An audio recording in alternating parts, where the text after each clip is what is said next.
L'audience est ouverte, veuillez vous asseoir.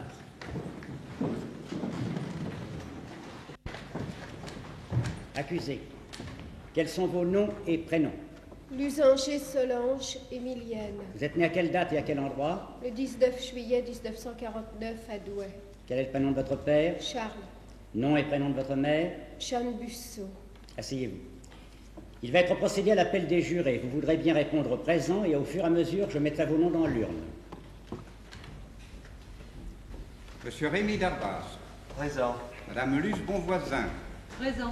Monsieur Bizioul. Présent. Monsieur Narcisse Michel. Présent. Monsieur Michel Gaubert. Présent. Madame Geneviève Guret. Présent. Monsieur Alex Maraudon. Présent. Monsieur Michel Chélus. Présent. Monsieur Jacques Tilliard. Présent. Monsieur Fernand Andrieux. Présent. Monsieur Alexandre Duchesne. Présent. Madame Maggie Hardy. Présent. Monsieur Jean Ménil. Présent. Monsieur Jacques Delestin. Présent. Madame José Lénard. Madame Nathalie Klein. Présent. Monsieur Roger Guénier. Présent. Madame Jocelyne Olivier. Monsieur André Coupon. Présent. Monsieur Roger Delavapierre. Présent. Monsieur Paul Cus. Présent. Madame Claude Katz. Présent. Monsieur Jean Lavança. Présent. Accusé, il va être procédé à l'appel du jury chargé de vous juger. Je rappelle à monsieur l'avocat général et à la défense leur droit de récusation. Mesdames et messieurs, vous voudrez bien prendre place aux côtés de la cour dans l'ordre fixé par le sort et au fur et à mesure du tirage. Je tire au sort. Monsieur Alexandre Duchesne. Monsieur Alexandre Duchesne, vous êtes premier juré et comme tel, vous signerez avec nous la feuille des questions. Veuillez prendre place aux côtés de la cour. Madame Claude Cast. Monsieur Rémy Darbas. Récusé. Monsieur Darbas, vous êtes récusé par la défense. Monsieur Jacques Tillard. Monsieur Jean Lavança. Madame Nathalie Klein. Madame José Lénard. Monsieur Narcisse Michel, pardon. Monsieur Roger Delavapierre. Madame Maggie Hardy. Récusé. Madame Hardy, vous êtes récusée par la défense. Neuvième et dernier juré, sauf récusation, Monsieur Michel Gaubert. Monsieur le greffier, veuillez faire l'appel du jury. Le jury composé de Monsieur Duchesne, Madame Katz, Monsieur Tilliard, Monsieur Lavança, Madame Klein, Madame Lénard, Monsieur Michel, Monsieur Delavapierre et Monsieur Gaubert. Mesdames et messieurs les jurés, veuillez vous lever, la cour va recevoir votre serment. Vous voudrez bien, la main droite levée, dire « je le jure ». Voici le texte du serment que vous avez à prêter. Vous jurez et promettez devant Dieu et devant les hommes d'examiner avec l'attention la plus scrupuleuse les charges qui seront portées contre Lusanger Solange, de ne trahir ni les intérêts de l'accusé ni ceux de la société qui l'accuse, de ne communiquer avec personne jusqu'après votre déclaration, de n'écouter ni la haine ou la méchanceté, ni la crainte ou l'affection, de vous décider d'après les charges et les moyens de défense, suivant votre conscience et votre intime conviction, avec l'impartialité et la fermeté qui conviennent à un homme probe et libre, et de conserver les secrets des délibérations, même après la cessation de vos fonctions. Monsieur Duchesne. Je le jure. Madame Katz. Je le jure. Monsieur Tilliard. Je le jure. Monsieur Lavança. Je le jure. Madame Klein. Je le jure. Madame Lénard. Je le jure. Monsieur Michel. Je le jure. Monsieur Delavapierre. Je le jure. Monsieur Gaubert. Je le jure. Veuillez vous asseoir, la Cour prend acte de votre serment. Je déclare le jury définitivement constitué. Mesdames et messieurs les autres jurés, vous êtes libres, vous pouvez vous retirer. Monsieur l'huissier, veuillez faire l'appel des témoins qui répondront présents à l'appel de leur nom.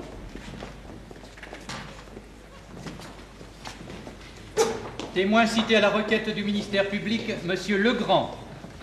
Présent. Monsieur Philippe Castet. Présent. Madame Vaudebarier. Présente. Monsieur Paquier. Présent. Mademoiselle Paquier. Présente. Mademoiselle Belfond. Présente. Monsieur Frugère. Présent. Madame Frugère. Présente. Témoin cité à la requête de la défense, Monsieur le docteur Schwartz. Présent. Monsieur Lusanger. Présent. Que les témoins se retirent dans la salle qui leur est réservée, ils n'en pourront sortir que pour déposer. Accusés, soyez attentifs à ce que vous allez entendre. Monsieur le greffier va donner lecture de l'arrêt de la chambre d'accusation qui vous renvoie devant cette cour d'assises. La Cour d'appel de Paris, chambre d'accusation, a rendu l'arrêt dont la teneur suit. La Cour, après en avoir délibéré, considérant que des pièces et de l'instruction résultent des faits suivants. La victime, mademoiselle Frugère, Micheline Clotilde, 23 ans, était étudiante, inscrite à la faculté des lettres de Paris. Ayant des raisons de se croire enceinte des œuvres du sieur Castet, Philippe, elle fit procéder à un examen par un laboratoire spécialisé dont les résultats lui parvinrent le vendredi 3 décembre 1971, confirmant qu'elle était en état de grossesse. Désemparée, la demoiselle Frugère téléphona à 9h45 à la nommée Lusanger Solange, avec laquelle elle entretenait des rapports d'amitié, pour lui faire part de son état et manifester son intention de mettre fin à ses jours. Lusanger Solange lui déclara qu'il existait d'autres solutions et lui suggéra de se renseigner auprès de ses amis et connaissances. Il semble que la demoiselle Frugère ait suivi ce conseil. Ne manifestant plus aucune intention de se suicider, elle se procura vers 15 heures un billet d'avion pour Londres. Puis elle retira de sa banque la somme de 3 000 francs en 6 billets de 500 francs.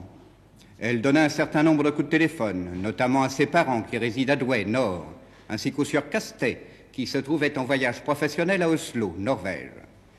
Puis, à 19h30, elle appela Solange Lusanger à son domicile pour la prier de l'accompagner à une soirée qui était offerte ce même jour par le sieur Paquier Jean Robert. La fille Lusanger donna son accord, précisant toutefois qu'elle ne pourrait arriver chez le sieur Paquier avant 23h30. La demoiselle Frugère, quant à elle, arriva à la soirée vers 21h. Tous les témoignages concordent pour dire qu'elle but plus que de raison. À 2h du matin, tous les invités étant partis, le sieur Paquier Jean Robert et sa sœur Ariane découvrirent la demoiselle Frugère allongée sur un lit, apparemment sans connaissance. La croyant ivre-morte, ils décidèrent de la ramener chez elle, vers 2h45. Le matin du samedi 4 décembre 1971, la nommée Lusanger, déclarant avoir sonné en vain à l'appartement de son ami, fit ouvrir la porte par le concierge. C'est alors qu'ils trouvèrent le corps de mademoiselle Frugère, étendu, sans vie, sur le lit. L'autopsie devait apprendre qu'elle avait succombé vers 5h30 du matin à l'ingestion d'une dose très élevée de médicaments toxiques dilués dans du whisky canadien. Cette ingestion ayant dû se produire environ 5 heures avant le décès, soit entre minuit et 1h dans la nuit du 3 au 4 décembre. L'enquête devait mettre en lumière les faits suivants. La demoiselle Frugère avait à plusieurs reprises au cours de la journée de la nuit précédant sa mort manifesté une très grande appréhension à l'idée de rencontrer Solange Lusanger après lui avoir annoncé que le sieur Castet était son amant.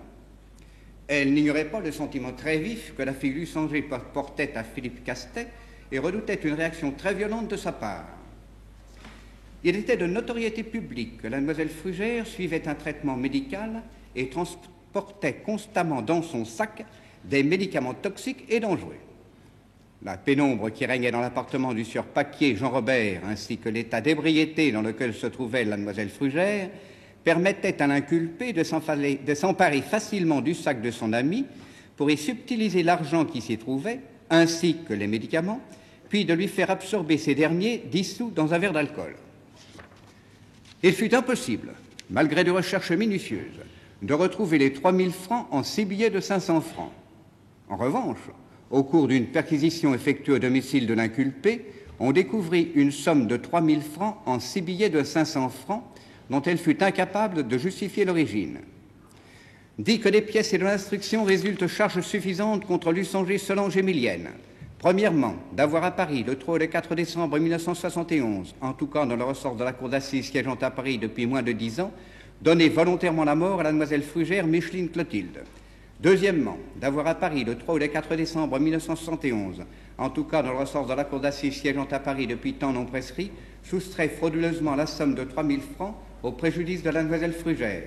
Crimes et délits connexes prévus et réprimés par les articles 295, 302, 304, 319 et 401 du Code pénal. Prononce la mise en accusation de Lusanger Solange et la renvoie devant la cour d'assises siégeant à Paris pour y être jugée. Merci, monsieur le greffier. Solange Lusanger, levez-vous. Vous habitiez avant votre arrestation 11 rue Capet à Paris 17e. Vous exerciez la profession de programmeuse. Vous êtes célibataire et vous n'avez jamais été condamné. Vous êtes traduite devant cette cour d'assises des chefs d'homicide volontaire et de vol qualifié. Vous êtes passible dans la mesure où votre culpabilité serait établie de la peine de mort. Vous avez été placé sous mandat de dépôt et avez accompli à ce jour un peu plus d'1 an de prison, au titre de la détention provisoire. Je vous rappelle que vous allez être jugé aujourd'hui et que vous pouvez vous exprimer librement. Je vais maintenant vous interroger, et tout d'abord sur votre vie jusqu'au moment des faits. Votre père, Charles Lusanger, est agent d'installation dans l'entreprise dirigée par M. Frugère, le père de la victime, entreprise spécialisée dans l'épuration des fumées. Agent d'installation, en quoi cela consiste-t-il exactement? Eh bien, il va chez les clients de l'usine pour installer les systèmes d'épuration. Il est donc appelé à faire de fréquents déplacements. Oui, Monsieur le Président. Bien. Votre mère, Jeanne Busseau, est décédée en 1952, vous aviez alors 3 ans. En 1955, vous êtes entré à l'institution Sainte-Geneviève à Douai, où vous avez poursuivi vos études jusqu'au baccalauréat. Vous y avez laissé le souvenir d'une élève studieuse et appliquée, vos résultats scolaires ont été bons. Vous avez passé le baccalauréat à l'âge de 17 ans avec la mention bien. Vous êtes alors entré à l'Institut de programmation de l'Université de Paris. Et après en avoir obtenu le diplôme de fin d'études, vous avez été engagée comme programmeuse d'application par la société CERF, qui vous employait encore au moment où se produisirent les faits qui vous sont reprochés. Qu'est-ce que cela signifie, programmeuse d'application? C'est un métier de l'informatique. On prépare le travail des ordinateurs. Vous avez été nommé chef de section en mars 71. Et votre salaire à la date de votre arrestation s'élevait à 2750 francs. Vous êtes locataire d'un studio près de la Porte Champéret et vous possédez une voiture. Tout cela est exact? Oui, Monsieur le Président. Bien. Je vois qu'en janvier 68, vous avez fait la connaissance d'un certain Jean-Jacques Montgerin. Et 3 mois plus tard, vous annonciez vos fiançailles. Mais en juillet de la même année, à la suite d'un voyage à Douai en compagnie de Montgerin, vous avez rompu ces fiançailles. Que s'était-il passé? Rien de particulier. Je m'étais rendu compte que nous n'étions pas faits l'un pour l'autre, c'est tout. Micheline Frugère n'a-t-elle pas joué un rôle dans cette rupture? Non, pas particulièrement. Pourtant, il semble que vous vous soyez disputé avec elle à cette occasion. Une dispute assez vive même, au cours de laquelle vous lui avez lancé à la tête un lourd cendrier de verre. Vous avez également proféré des menaces. Vous lui avez dit très exactement « Tu es une ordure, je te tuerai ». Je n'ai pas réfléchi. J'étais en colère. Mais je ne pensais pas ce que je disais. Oui, enfin, il y a quand même eu le cendrier. Depuis quand connaissiez-vous Micheline Frugère? Depuis toujours, nous avons pratiquement été élevés ensemble. Vous vous entendiez bien avec elle? Très bien, Monsieur le Président. Nous avons toujours été très amis jusqu'à ça. Micheline Frugère a fait elle aussi ses études secondaires à l'institution Sainte-Geneviève. Études beaucoup moins brillantes que les vôtres puisqu'elle a échoué 2 fois au baccalauréat et ne l'a obtenu qu'en 1969 à 21 ans. Elle a alors quitté Douai pour venir à Paris où elle a pris une inscription à la faculté des lettres. Elle a à cette époque vécu quelque temps chez vous, n'est-ce pas? Oui, Monsieur le Président, pendant 6 mois, jusqu'à Pâques de l'année suivante. 6 mois, c'est long. N'avez-vous pas eu quelquefois le sentiment qu'elle abusait de votre amitié? Non, pourquoi? Votre appartement était petit, elle s'y était installée comme chez elle. C'est normal, je l'avais invitée. Quels étaient ses moyens d'existence? Ses parents lui envoyaient de l'argent. Ne vous en a-t-elle pas pourtant emprunté à plusieurs reprises? Si. Bien. Venons-en maintenant à Philippe Castet. Où et quand avez-vous fait sa connaissance? En mai 1970. Il faisait une étude pour notre société. Nous nous sommes rencontrés à la cafétéria. Vous avez tout de suite sympathisé? Tout de suite, Monsieur le Président, nous nous sommes revus, nous sommes sortis ensemble très souvent. Enfin, souvent. C'était après que Micheline Frugère eut quitté votre appartement. Receviez-vous Monsieur Castet chez vous? Oui. Mais Philippe n'a jamais été mon amant. En octobre de la même année, vous avez commencé à parler de lui comme de votre fiancé. Vous deviez vous marier?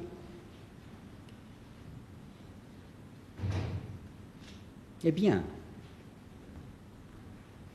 Je suppose que si je n'avais pas été arrêtée, je suppose que nous nous serions mariés, oui. Malgré sa liaison avec Micheline Frugère? Je n'étais pas au courant. Vous saviez pourtant qu'ils se connaissaient. C'est moi qui les avais présentés. Bien. Avez-vous quelque chose à ajouter sur votre vie? Non. Mesdames et messieurs les jurés, des questions? Monsieur l'avocat général? L'accusé peut-elle nous dire à combien se montent les sommes que lui avait empruntées mademoiselle Frugère? Je ne me souviens pas. Approximativement.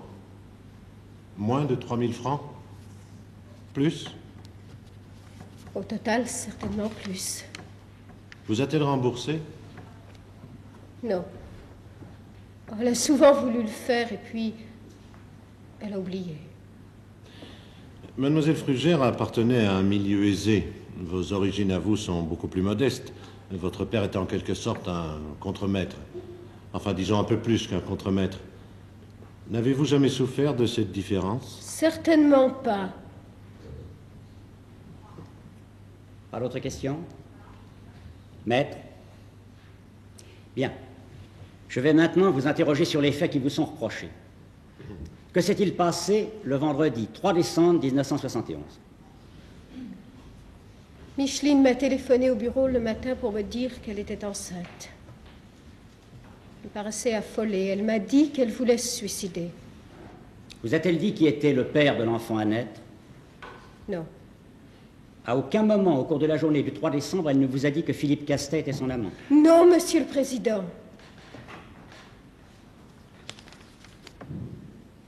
Pourtant, vous vous êtes vus à plusieurs reprises. Oh oui, nous nous sommes téléphonés plusieurs fois. J'ai déjeuné avec elle et je suis retournée la voir le soir en sortant de mon bureau, vers 6 heures. Elle vous a proposé de l'accompagner à une soirée que donnait l'un de ses amis à l'occasion de son 25e anniversaire. Oui, Monsieur le Président. Vous lui avez précisé que vous ne pourriez pas y être avant 23h30. Pourquoi? Je n'avais pas de robe assez habillée, il fallait que j'en emprunte une. Et puis je voulais me faire une mise en pli. À quelle heure êtes-vous arrivé à cette soirée?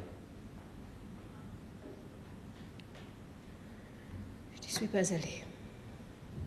Solange Dusanger, je vous en prie, dites la vérité. Le jury et la cour entendront tout à l'heure des témoins dignes de foi. 2 personnes vous ont vu au cours de cette réception. Elles vous ont reconnu, vous ont formellement identifié. Ces 2 personnes se trompent, Monsieur le Président. Je ne suis pas allée à cette soirée. Pourtant, vous aviez accepté l'invitation de Micheline Frugère. Oui, mais ensuite j'ai réfléchi. À part Micheline, je ne connaissais personne et j'avais peur de m'ennuyer. Qu'avez-vous fait alors? Vous êtes resté chez vous? Non. Je suis allée au cinéma. Je voulais voir Mort à Venise. Oui. Malheureusement, vous n'avez pu donner aucune indication, aucune précision qui permette de vérifier l'exactitude de vos déclarations. Le seul renseignement que l'on ait pu recueillir concerne l'heure de votre retour. Un de vos voisins a pu l'indiquer, il était 1h25. 1h25 du matin. Des questions? Mesdames, Messieurs les jurés, Monsieur l'avocat général? Une précision, Monsieur le Président. Ma cliente a indiqué aux enquêteurs le nom du cinéma et le titre du film. Malheureusement, elle n'a pas gardé son ticket. Qu'il me soit permis de vous le demander, Mesdames et Messieurs les jurés, lorsque vous allez au cinéma, gardez-vous toujours votre ticket d'entrée pour le présenter le cas échéant à la police? Je suis d'accord avec vous, maître Charlive. J'en suis ravi, Monsieur l'avocat général.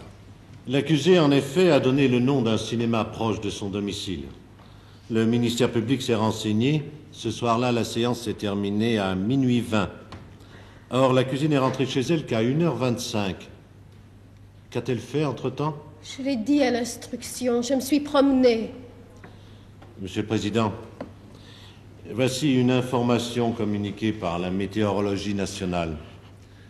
Au cours de la nuit du 3 au 4 décembre 1971, d'abondantes chutes de neige se sont produites sur toute la région parisienne.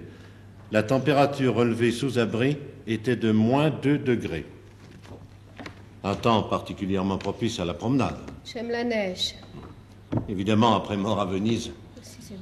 les jurés apprécieront. Maître Charlie. Non, Monsieur le Président, j'ai suffisamment d'éléments dans mon dossier pour ne pas chercher querelle à Monsieur l'avocat général sur des problèmes de météorologie. Vous pouvez vous asseoir. Nous allons maintenant entendre les experts.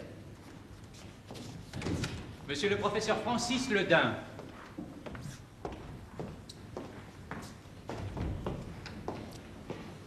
Monsieur le professeur, vous jurez de rendre compte de vos recherches et constatations à votre honneur et conscience. Je le jure. Avec monsieur le docteur Quesnoy, j'ai pratiqué l'autopsie du cadavre de la nommée Frugère Micheline, décédée le 4 décembre 1971.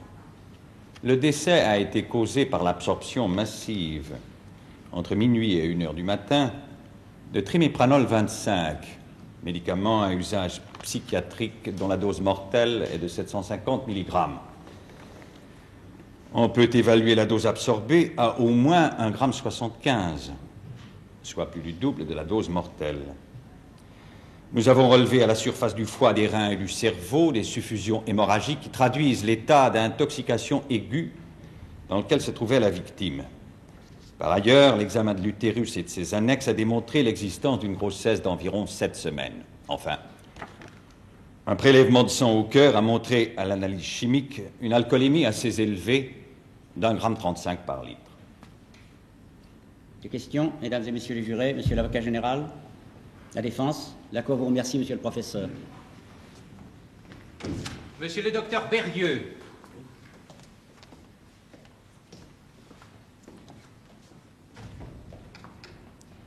Docteur, vous jurez de rendre compte de vos recherches et constatations à votre honneur et conscience. Je le jure. Nous vous écoutons. Nous avons procédé, le docteur Octeville et moi-même, aux examens psychiatriques et médico-psychologiques de la nommée Lusanger Solange. Il s'agit d'une femme d'une intelligence supérieure à la moyenne, de contact facile, bien qu'assez fortement introvertie. Sa mère étant décédée alors qu'elle était très jeune, elle a, dans son enfance, souffert d'une certaine carence affective qu'elle a compensée par une volonté de réussite dans ses études et sa vie professionnelle. Cette carence affective peut également expliquer des réactions passionnelles inattendues chez un sujet généralement pondéré. L'affectivité est marquée par une nette tendance possessive et une nature irritable supportant mal la contradiction. Mais ce sont là des traits de caractère et non des déviations psychiques. En résumé, l'adaptation sociale est bonne dans l'ensemble, on ne relève aucune anomalie mentale majeure et le sujet est accessible à une sanction pénale. Par question, mesdames et messieurs les jurés, monsieur l'avocat général. Docteur, en juillet 1968, l'accusée avait déjà menacé mademoiselle Frugère de la tuer. Et passant de la parole aux actes, elle avait tenté de l'assommer avec un lourd cendrier de verre. Interrogée au sujet de ce geste, elle a déclaré avoir agi sans réfléchir, sous l'effet de la colère. Cette explication vous paraît-elle acceptable? Un stress émotionnel violent est certainement de nature à déclencher en elle une pulsion agressive et raisonnée. Traduit en bon français, cela veut-il dire qu'elle est capable de tuer dans un mouvement de colère? Disons que ce n'est pas exclu. Oui, c'est très possible. Je vous remercie, docteur. C'est tout ce que je voulais savoir. Des questions, maître? Non, monsieur le président, je trouve que l'on a déjà bien assez parlé d'un geste, enfin d'une réaction tout à fait normale de la part d'une jeune fille amoureuse. Réaction qui n'a d'ailleurs eu aucune suite, monsieur l'avocat général. Jusqu'au 3 décembre 1971, en tout cas. Merci, docteur. Monsieur Legrand.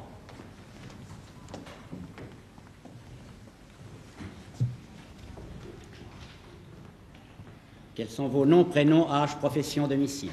Legrand Roger, 47 ans, commissaire de police faisant élection de domicile, 9 boulevard du Palais, Paris 4e. Vous jurez de parler sans haine et sans crainte, de dire toute la vérité, rien que la vérité, levez la main droite et dites « je le jure ». Je le jure. C'est votre déposition, monsieur le commissaire. Le 4 décembre 1971, à 12h20, mission m'a été donnée par l'état-major de la police judiciaire de procéder à une enquête sur le décès par mort violente de la nommée Frugère Micheline.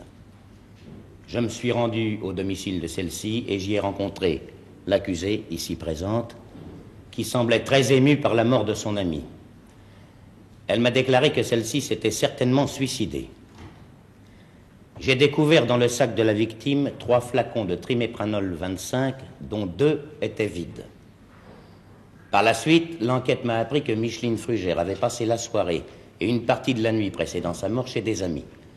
Elle y avait fait preuve d'une grande agitation et fait allusion à plusieurs reprises à une vengeance dont elle craignait d'être la victime. Ces déclarations, ainsi que la disparition d'une somme de 3000 francs en espèces que Micheline Frugère transportait dans son sac, m'ont amené à envisager non plus l'hypothèse d'un suicide, mais d'un meurtre. J'ai donc fait procéder à l'interrogatoire systématique des 47 personnes ayant assisté à la réception, et j'ai appris ainsi que Micheline Frugère avait nommément désigné Solange Dusanger comme étant la personne dont elle redoutait la vengeance. Le 10 décembre 1971, nous avons effectué une perquisition au domicile de Solange Dusanger, au cours de laquelle nous avons découvert une somme de 3000 francs, dont elle n'a pu nous indiquer l'origine avec précision. Considérant alors qu'il existait contre elle de graves présomptions, j'ai mis Solange Dusanger à la disposition de monsieur le substitut de la section criminelle sous la prévention d'homicide volontaire et vol. Des questions? Mesdames et messieurs les jurés, monsieur l'avocat général, la défense? Le témoin peut-il nous dire si la victime était connue des services de police avant le 4 décembre 1971? Au mois d'avril de la même année, un quart de police secours a été appelé pour transporter Micheline Frugère d'urgence à l'hôpital Necker.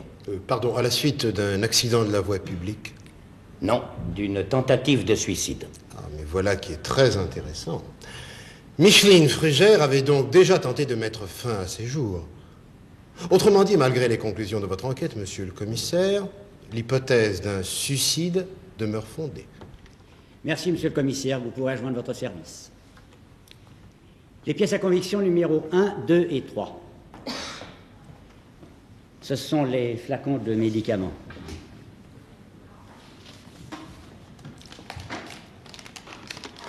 Ces 3000 francs que l'on a trouvés chez vous, qu'est-ce que c'était? Mais de l'argent? J'entends bien, mais d'où venait-il? C'était des économies. Vous n'avez pas de compte en banque? Un compte de chèques postaux. Alors pourquoi gardiez-vous une telle somme chez vous? Pour les avoir sous la main en cas de besoin. 3000 francs en cas de besoin? En billets de 500 francs?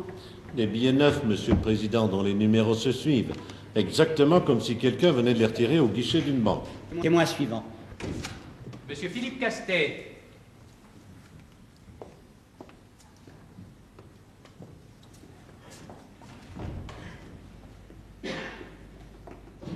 Quels sont vos noms, prénoms, âge, profession, domicile? Castet Philippe, 31 ans, ingénieur en esthétique industrielle, 71 rue Manet à Plaisir. Êtes-vous parentoyé avec l'accusé? Est-elle à votre service? Êtes-vous au sien? Non, monsieur le président. La connaissiez-vous avant les faits? Oui. Vous jurez de parler sans haine et sans crainte, de dire toute la vérité, rien que la vérité, levez la main droite et dites je le jure. Je le jure. Au début décembre 1971, j'étais en voyage d'affaires à Oslo. Le vendredi 3 décembre, en fin d'après-midi, Micheline Frugère m'a téléphoné à mon hôtel et m'a annoncé qu'elle était enceinte. Elle m'a dit qu'elle avait réfléchi et qu'elle allait faire le nécessaire. Je lui ai répondu que c'était une imbécilité et je lui ai interdit, formellement. J'étais responsable. Je devais l'épouser. Elle m'a dit qu'elle en avait parlé à Solange, qui était sa meilleure amie, mais sans lui annoncer que j'étais le père. Je lui ai demandé de le faire.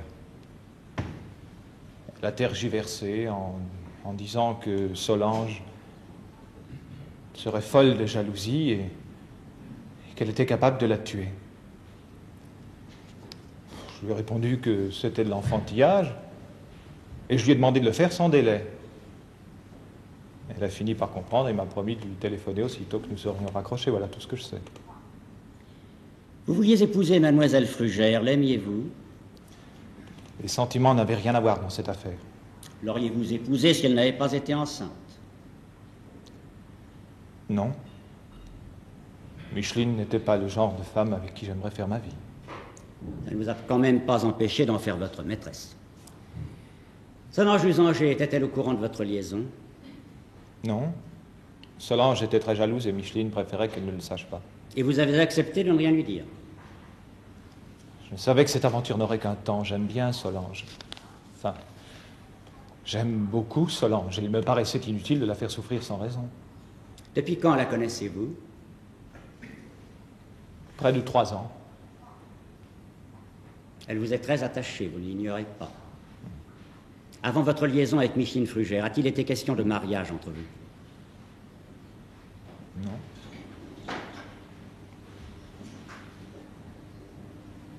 Non, le mot n'a pas été prononcé. C'était pas la peine, nous nous comprenions. Nous sommes souvent sortis ensemble.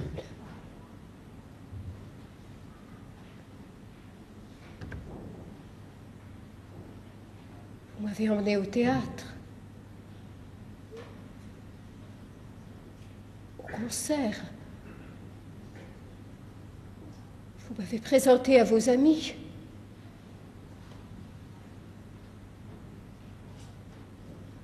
Philippe.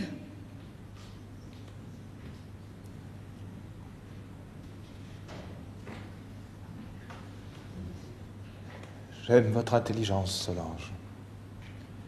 J'ai beaucoup d'affection pour vous, mais...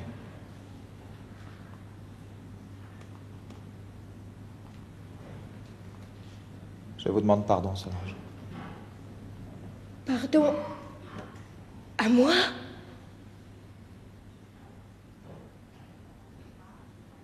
Il n'y a pas de raison, j'aurais dû comprendre. J'ai peur d'avoir été ridicule.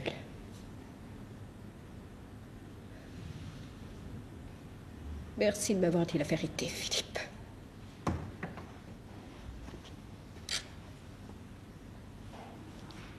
La scène dont nous venons d'être les témoins a bouleversé ma cliente. Tout le monde le comprendra. Je voudrais poser une question à monsieur Philippe Castet, qui est certainement celui qui connaît le mieux Solange Lusanger. Monsieur Castet, croyez-vous Solange Lusanger capable d'avoir tué Micheline Frugère?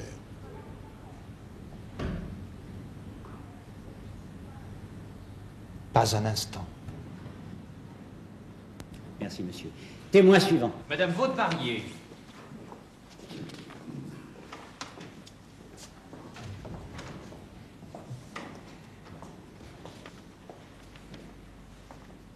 Quels sont vos noms, prénoms, âge, profession, domicile? Vaudevarier, Eliane, née Rollet, 35 ans, 42 rue Capet, Paris 17e, programmeuse. Vous n'êtes ni parente ni alliée avec l'accusée, elle n'est pas à votre service, vous n'êtes pas au sien. Non. La connaissiez-vous avant les faits? Oui. Vous jurez de parler sans haine et sans crainte, de dire toute la vérité, rien que la vérité, levez la main droite et dites je le jure. Je le jure. Le vendredi 3 décembre 1971, mademoiselle Lusanger m'a téléphoné vers 8h moins le quart le soir pour me demander de lui prêter une robe. Ça m'a étonnée parce que nous sommes collègues de bureau, mais enfin pas particulièrement intimes. Le lendemain matin, c'était samedi, à 11h du matin, elle est venue me rapporter la robe. Je lui ai demandé si elle avait passé une bonne soirée. Elle m'a répondu que oui, très bonne. Pourquoi est-ce à madame Vaudevarier que vous avez emprunté une robe? Parce qu'elle habite près de chez moi, que nous avons à peu près la même taille. Avez-vous remarqué quelque chose d'inhabituel dans l'attitude de Solange Lusanger quand elle est venue chercher la robe? Oui, monsieur le président. Elle paraissait très énervée, comme si elle venait d'apprendre une chose qui l'avait contrariée, une mauvaise nouvelle. Elle n'avait pas du tout l'air d'une personne qui se réjouit d'aller à une soirée. Des questions? Mesdames et messieurs les jurés, monsieur l'avocat général. Oui. Vous nous avez dit, madame, avoir ressenti l'impression que l'accusée avait appris une mauvaise nouvelle. Supposez qu'un moment plus tôt, elle ait appris que l'homme qu'elle aimait avait un amant, avait une maîtresse, pardon, qu'il allait l'épouser. Pensez-vous que la révélation de cet état de choses suffit à provoquer l'énervement dont vous parlez? Oui, c'est tout à fait le genre de choses qui a pu se passer. Simple hypothèse, monsieur l'avocat général. Madame, vous travailliez avec l'accusée, vous devez donc bien la connaître. Que pensez-vous d'elle? Pour sa moralité, il n'y a rien à en dire, enfin, pour autant que je sache. Je n'aime pas dire du mal des gens, mais elle n'était pas très aimée au bureau. Elle ne parlait pas aux collègues. Elle était très fière. Lui arrivait-il de se mettre en colère? Oui. Souvent? Non, rarement. Elle était plutôt du genre sournois, si vous voyez. Voyons très bien, madame. Je vous remercie. Mais... Deux petites précisions. J'aimerais que le témoin nous rappelle sa profession. Programmeuse. Et son âge? 35 ans. Je connais mal l'organigramme de l'entreprise qui vous emploie, mais je crois savoir que le service du personnel de l'informatique est divisé en sections, n'est-ce pas? Oui, c'est exact. Qui était votre chef de section? Mademoiselle Lusanger. Avec un salaire sensiblement plus élevé que le vôtre, bien qu'elle soit de 11 ans, votre cadette. Non, je voulais simplement faire remarquer à la Cour que l'envie et la jalousie étant des sentiments très humains, le témoignage de Madame Vaudebarrier risque d'être entaché d'une certaine partialité. Merci, Madame. La Cour vous remercie, Madame. Témoin suivant. Monsieur Paquier.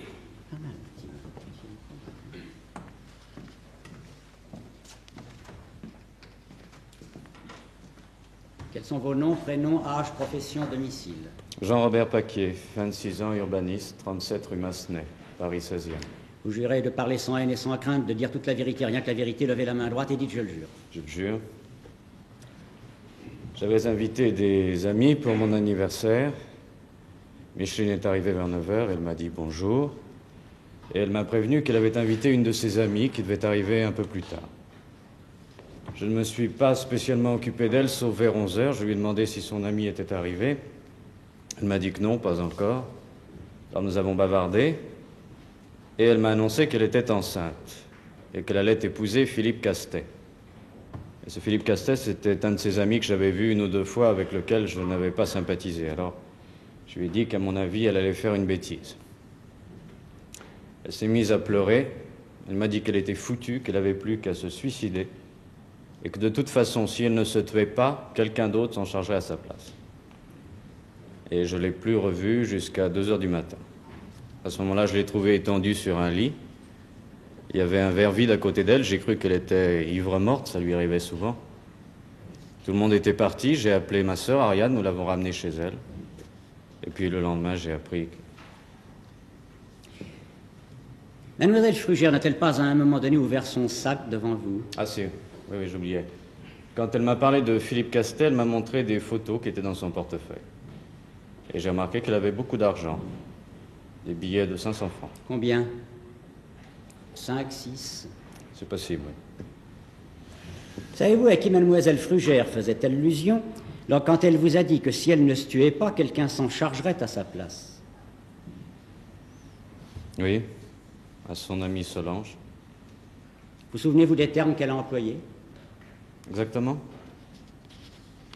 Je crois qu'elle a dit, après la vacherie que je lui ai faite, elle est capable de me tuer. Ça ne vous a pas inquiété? Vous savez, Micheline, il fallait en prendre et en laisser.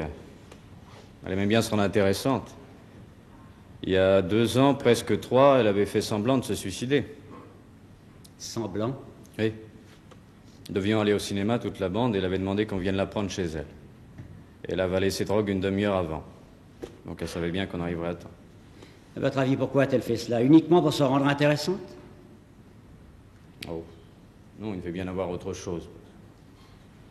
Elle crânait comme ça, mais au fond, c'était une pauvre fille. Elle n'a jamais été heureuse et ses parents ne l'aimaient pas. Pouvez-vous nous dire si Solange Lusanger est venue chez vous le vendredi 3 décembre? Non, je ne sais pas. Non, la porte était ouverte, on entrait, on sortait, les amis des amis, enfin des gens que j'avais jamais vus. Puis il y avait très peu de lumière. Et comme je ne la connaissais pas... Vous ne la connaissiez pas? Micheline Frugère ne vous l'avait jamais présentée? Non. Elle avait parlé d'elle quelquefois en disant que c'était la fille d'un ouvrier de son père, qu'elle voyait de temps en temps, comme ça. Vous avez déclaré avoir ramené Micheline Frugère chez elle. Vous possédiez la clé de son appartement? Non, je l'ai prise dans son sac. Avez-vous remarqué s'il y avait des flacons de médicaments dans son sac? Oui. J'ai même remarqué qu'ils étaient vides. Enfin, 2 étaient vides. Je me suis demandé pourquoi elle ne les avait pas achetés. Mesdames et messieurs les jurés, monsieur l'avocat général, la défense. Merci, monsieur. Témoin suivant.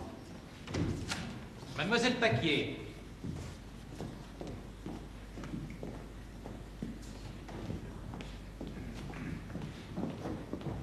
Quels sont vos noms, prénoms, âge, profession, domicile? Ariane Paquier, 23 ans, étudiante, 37 rue Massenet, Paris 16e. Vous jurez de parler sans haine et sans crainte, de dire toute la vérité, rien que la vérité, levez la main droite et dites je le jure. Je le jure. Dites-nous ce qui s'est passé au cours de la soirée du vendredi 3 décembre 1971. Eh bien, ce soir-là, nous avions une réception à la maison, et vers 11h15, Micheline était complètement saoule. Enfin, ivre. J'ai pas compris la moitié de ce qu'elle me racontait. Elle parlait d'une amie qui voulait l'assassiner, elle voulait se suicider, enfin... Moi, j'ai pensé que c'était du roman, comme d'habitude.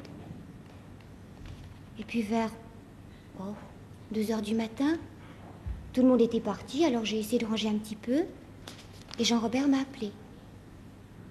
Micheline était ivre-morte, couchée sur le lit de nos parents. Heureusement, ils n'étaient pas là. Alors on l'a ramenée chez elle. Vous a-t-elle parlé de l'ami qui voulait l'assassiner? Oui. Vous a-t-elle dit son nom? Oui, c'était Solange Lusanger.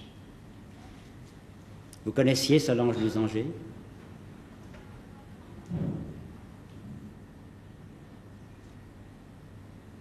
Non. Non, Micheline en parlait quelquefois, mais c'était toujours pour se moquer d'elle.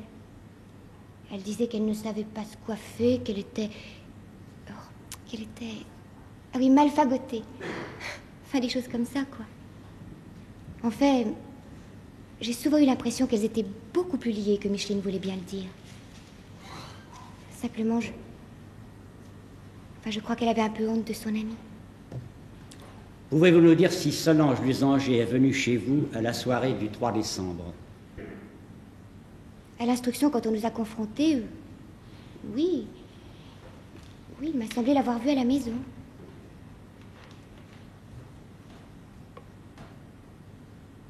Mais maintenant, Mais maintenant? Mais maintenant, j'en suis pas sûre. Je sais pas. Des questions? Mesdames et messieurs les jurés, monsieur l'avocat général, la défense? Merci, mademoiselle. Témoin suivant. Mademoiselle Bellefond. Un recul sur l'instruction.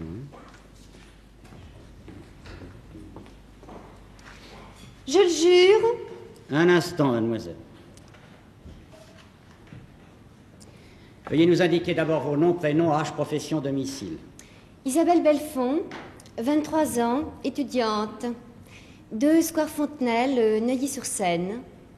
Vous n'êtes ni parente ni alliée avec l'accusée, elle n'est pas à votre service, vous n'êtes pas au sien. Vous ne la connaissiez pas avant les faits. Vous jurez de parler sans haine et sans crainte, de dire toute la vérité, rien que la vérité, levez la main droite et dites je le jure. Je le jure. Qu'est-ce que je dois dire? Ce que vous avez remarqué au cours de la soirée et de la nuit du 3 au 4 décembre 1971. Micheline était complètement saoule. Encore plus que d'habitude. Et pourtant, c'était pas la première fois. Elle racontait des choses. Quel genre de choses? D'abord, elle a raconté qu'elle était fiancée et qu'elle allait se marier. Mais alors ensuite, ça n'allait plus du tout. Elle disait qu'elle voulait se suicider. Il faut dire qu'elle était plutôt cyclotimique. En pleine euphorie, et puis 5 minutes après, plus personne. Elle avait des médicaments dans son sac, elle les montrait souvent en disant « Quand j'en aurais trop marre, hop, une Micheline ». Nous, ça nous faisait plutôt rire depuis le temps, on n'y croyait plus beaucoup. Tenez-vous-en aux faits sur lesquels vous devez déposer, mademoiselle. La soirée chez Jean-Robert. Vers minuit et demi. Je ne sais pas exactement. J'ai vu Micheline dans un coin du living room avec elle. J'ai pas entendu ce qu'elle disait, mais elles avaient l'air de chamailler. Des questions? Mesdames et messieurs les jurés, monsieur l'avocat général, maître. La déposition du témoin est si précise que j'hésite à lui poser des questions. Mademoiselle Belfond a formellement reconnu ma cliente. Reconnu. Dans le mot reconnu, il y a connaître. Le témoin connaissait donc Solange Lusanger avant cette soirée. Répondez, mademoiselle. Non. Alors comment avez-vous fait pour la reconnaître? Je l'ai reconnue après, quand la police me l'a montrée. Donc vous aviez déjà vu son visage chez monsieur Jean-Robert Paquier? Oui. Tiens, pourtant, les éclairages étaient très réduits. J'ai de bons yeux. Non, mais répondez à la cour, mademoiselle. Admettons. Pour que vous ayez pu l'identifier, vous avez sans doute été frappé par certains détails. La coiffure de mademoiselle Lusanger, par exemple. Oui, elle avait les cheveux au burn avec l'arrêt sur le côté. Mais surtout, j'ai remarqué sa robe. Comment était-elle, cette robe? Assez courte. Et de quelle couleur? Marron glacé. Pièce à conviction numéro 4. Une seconde, maître. Avez-vous noté quelque chose de particulier à propos de cette robe? Oui, elle avait une ceinture dorée avec un empiècement sur le devant. C'était une robe en jersey, une robe chasuble, plutôt jolie.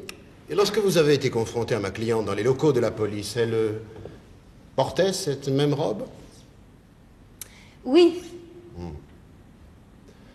Alors, si je comprends bien, c'est grâce à cette robe que vous l'avez reconnue.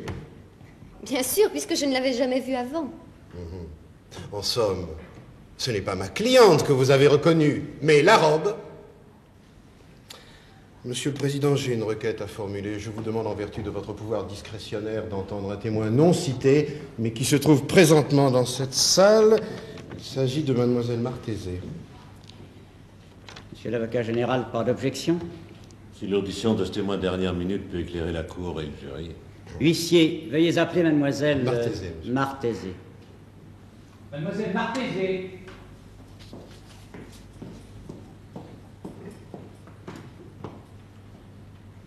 Vous pouvez vous retirer, mademoiselle Belfond. Allez vous asseoir. Quels sont vos noms, prénoms, âge, profession, domicile? Gisèle Marthésé, 26 ans, traductrice-interprète à l'UNESCO, 17 rue de Landrecy à Suresnes. Mademoiselle, nous vous entendrons en vertu de mon pouvoir discrétionnaire, mais à titre de simple renseignement et sans que vous prêtiez serment. Oui, monsieur le Président. Maître, je vous laisse le soin d'interroger le témoin. Merci, monsieur le Président. Mademoiselle, voulez-vous dire à la cour si vous assistiez le 3 décembre 1971 à la soirée offerte par Jean-Robert Paquier? Oui. Bien. Comment étiez-vous coiffé? Comme aujourd'hui. Comment étiez-vous vêtu? Je portais la même robe qu'aujourd'hui. Avez-vous remarqué si quelqu'un ce soir-là portait une robe identique à la vôtre? Non, je ne l'ai pas remarqué. Merci, mademoiselle. Monsieur le Président, je pense que cette déposition ramène à sa juste valeur le témoignage de mademoiselle Belfond, qui a seulement reconnu ma cliente à la robe qu'elle portait, à moins que ce ne fût celle de mademoiselle Marthésé. Merci. Mademoiselle Marthésé, avez-vous eu l'occasion au cours de cette soirée de vous entretenir avec Micheline Frugère? Naturellement, nous nous connaissions bien. Vous êtes-vous disputé avec elle? Avec Micheline? Non. Non, il n'y avait pas de raison. Mademoiselle, pouvez-vous affirmer que personne au cours de cette soirée ne portait une robe non pas identique à la vôtre, mais qui n'ait d'autre point commun que la couleur et une vague ressemblance dans la forme, telle que celle-là? Je pense que je l'aurais remarqué. Vous le pensez ou vous en êtes sûr? Je le pense. Autrement dit, vous n'en êtes pas sûr. L'accusé pouvait donc se trouver chez Jean-Robert Paquier sans que vous l'ayez remarqué. Je vous remercie. Mademoiselle Belfond, veuillez revenir à la barre. Regardez bien ces deux robes. Maintenez-vous que l'accusé portait l'une d'elles à la soirée du 3 décembre? Oui. Laquelle? Celle-ci avec la ceinture dorée. Mademoiselle Belfond. Pardon, monsieur le Président. Vous savez que de votre déposition dépend peut-être la liberté et la vie d'une femme. Je le sais. Vous la maintenez? Oui. Mademoiselle Paquier, voulez-vous revenir à la barre?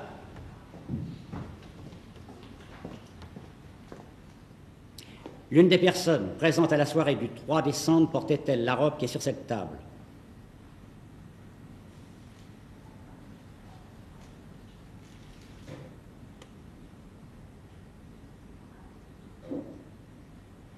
Je sais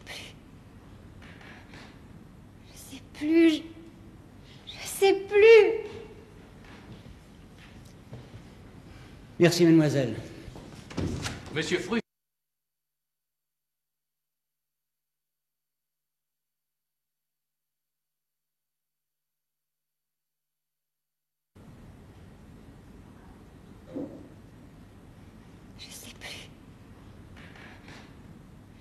Je sais plus.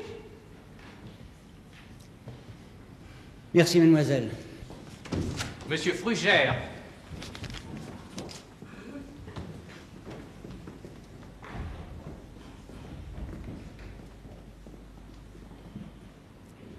Quels sont vos noms, prénoms, âge, profession, domicile? Robert Frugère, 48 ans industriel, 9 avenue du Président Archam, Douai. Vous jurez de parler sans haine et sans crainte, de dire toute la vérité, rien que la vérité, levez la main droite et dites je le jure. Je le jure. Monsieur, vous êtes le père de la victime. Que s'est-il passé le 3 décembre 1971? Encore maintenant, je n'arrive pas à comprendre.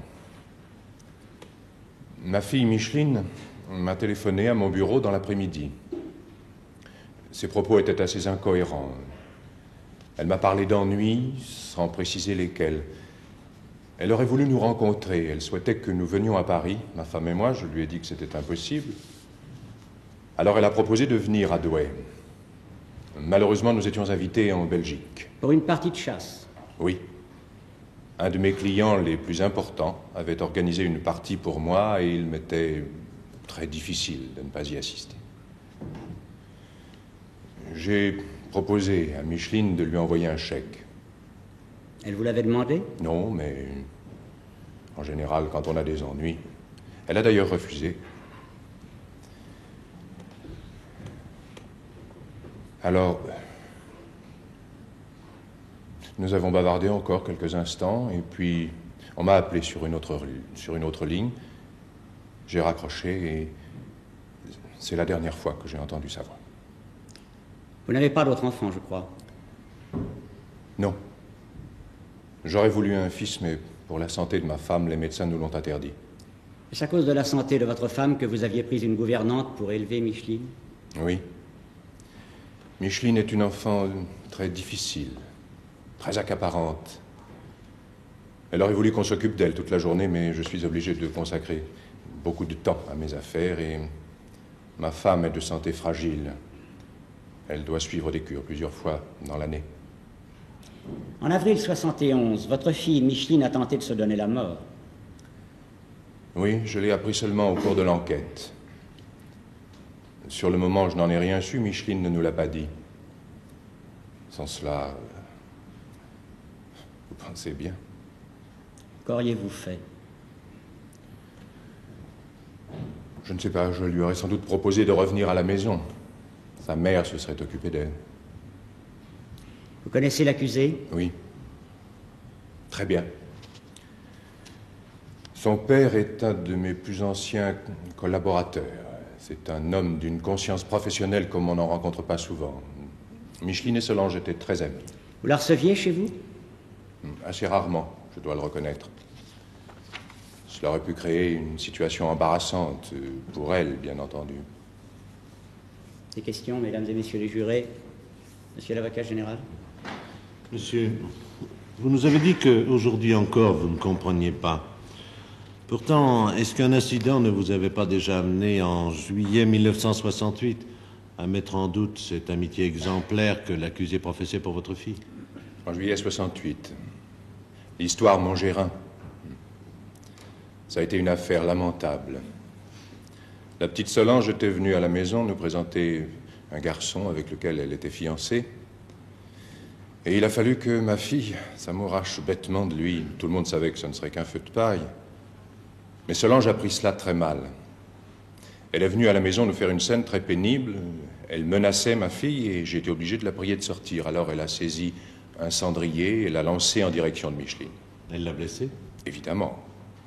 C'était un pavé de verre très lourd. On a dû lui faire plusieurs points de suture. Maître. Le témoin peut-il nous dire si sa fille a considéré ce geste comme une tentative de meurtre ou comme la réaction un peu vive d'une personne blessée dans ses sentiments? En vérité, Micheline avait des torts. Elle s'était conduite d'une façon très inélégante, elle le savait. Elle n'a pas tenu rigueur à Solange de son acte. Merci. Merci, monsieur. Madame Frugère.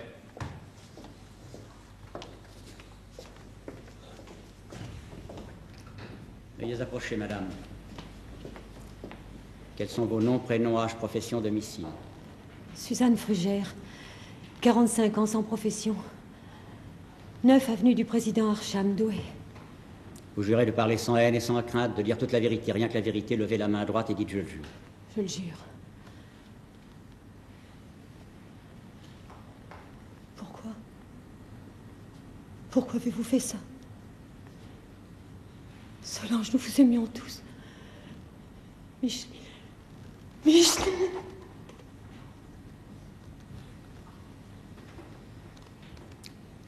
La Cour vous remercie, vous pouvez vous retirer, madame. Monsieur le docteur Schwartz.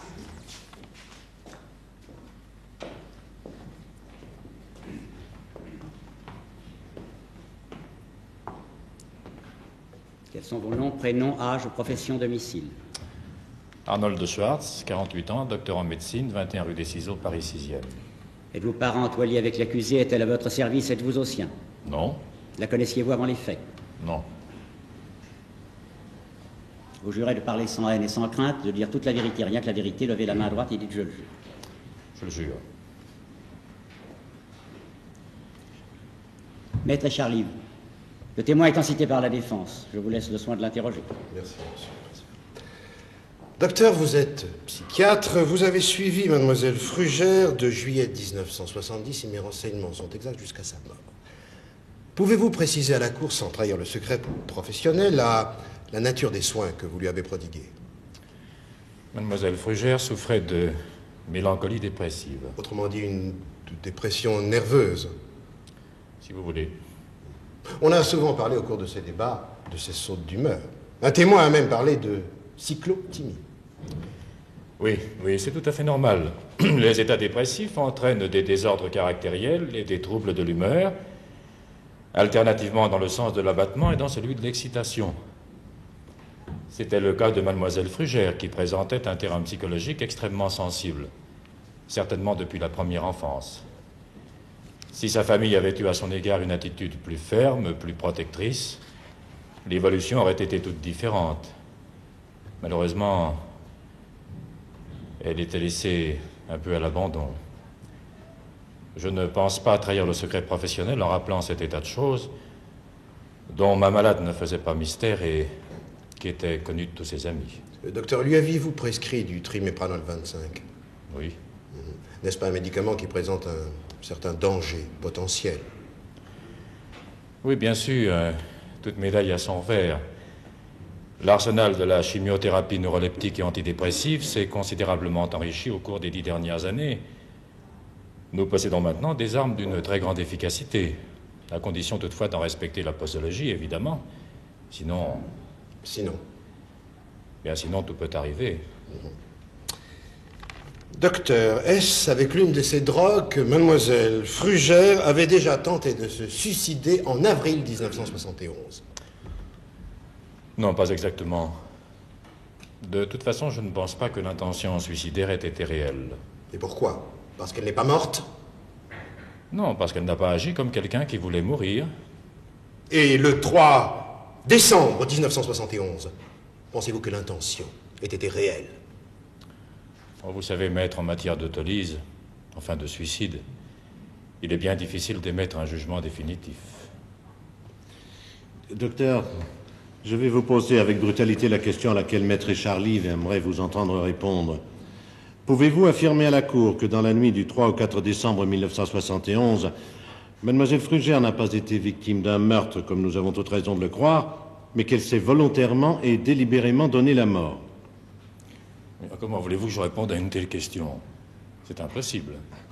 Décidément, Maître Richard Livre n'a pas de chance avec les témoins qu'il a fait citer. D'autres questions, maître? Non, monsieur. Merci, docteur. Témoin suivant. Monsieur Lusanger.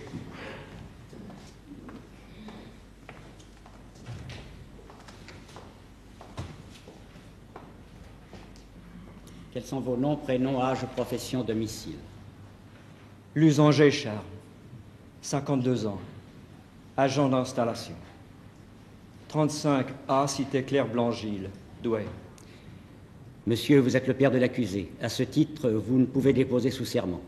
La Cour vous entendra donc à titre de simple renseignement. Oui, Monsieur le Président.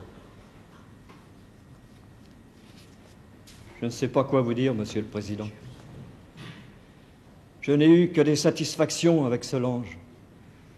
Elle travaillait bien. Elle était gentille. Non, vraiment, je ne comprends pas pourquoi elle a fait ça. Vous croyez que votre fille est coupable, monsieur? Bien sûr que non, elle n'est pas coupable.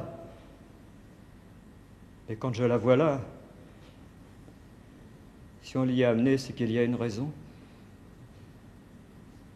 Connaissiez la victime? Oui, très bien, Monsieur le Président. Micheline venait souvent à la maison. Et Solange l'aidait à faire ses devoirs. Elle travaillait si bien. Quelles étaient leurs relations? Micheline la ramenait bien un petit peu. Vous comprenez, Monsieur le Président, elle avait tout ce qu'elle voulait. De l'argent de poche, des jolies robes.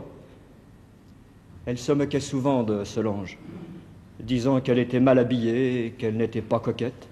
Mais Solange s'en fichait, ça lui était égal. Et puis c'était vrai. Elle n'a jamais été très coquette, Solange. Mesdames et messieurs les jurés, monsieur l'avocat général. Monsieur Lusanger, vous souvenez-vous d'une poupée que vous aviez offerte à Claire, la sœur de l'accusé, à l'occasion d'un anniversaire, je crois? Ah oui, oui. Que s'est-il passé exactement? J'ai oublié. Vous avez déclaré au magistrat instructeur: Solange était jalouse. Elle voulait que sa sœur lui donne la poupée. Elle s'est mise dans une colère terrible qui m'a fait peur. Elle a arraché méthodiquement les bras et les jambes de la poupée comme si elle voulait lui faire mal. Claire pleurait, mais Solange continuait. C'est bien ainsi que cela s'est passé. Je vous remercie. Monsieur le Président, j'aimerais que les témoins précisent l'âge qu'avait Solange à l'époque où s'est déroulé ce drame affreux. Je pense 7 ans. Non, 7 ans et demi. Évidemment.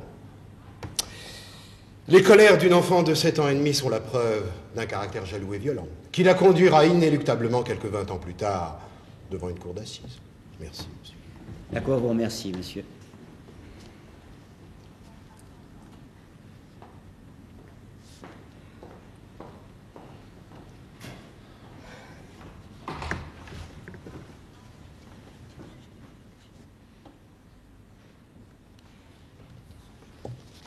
Que se passe-t-il, maître?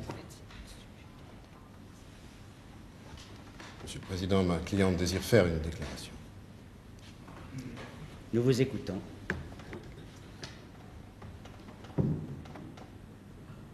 C'est au sujet des 3000 francs. Je préfère dire la vérité. Je les ai pris. Ce sont les billets qu'on a retrouvés chez vous? Oui. Mais je les ai pas volés. Micheline me les devait depuis des mois. Elle me devait même beaucoup plus que ça. Mademoiselle Frugère vous a-t-elle remis ces billets elle-même? Non. Donc c'est un vol. Nul n'a le droit de se faire justice soi-même. Quand les avez-vous dérobés? C'est évident, au cours de la soirée, en même temps que les médicaments. Non, c'est pas vrai. Le samedi matin, après avoir appelé la police, le concierge est descendu pour les attendre devant la porte. J'étais seule dans l'appartement. J'ai ouvert le sac de Micheline pour voir si elle n'avait pas laissé une lettre d'adieu ou quelque chose comme ça.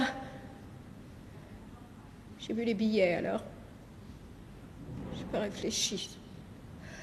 Ces 3000 francs, c'était une somme et Micheline me devait de l'argent depuis si longtemps. C'est tout? Vous n'avez rien à ajouter? Non. Monsieur l'avocat général, vous avez la parole pour vos réquisitions.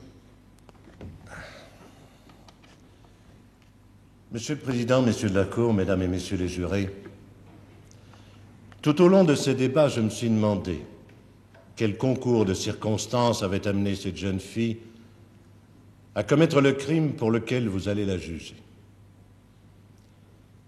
Que nous ont dit les experts? Qu'elle est très intelligente, ambitieuse, et c'est tout à son honneur. Mais elle est aussi jalouse, violente, renfermée, introvertie, disent ces mêmes experts. Ses collègues de bureau ne l'aiment pas. On la trouve fière, sournoise. Elle avait une amie d'enfance, Micheline Frugère.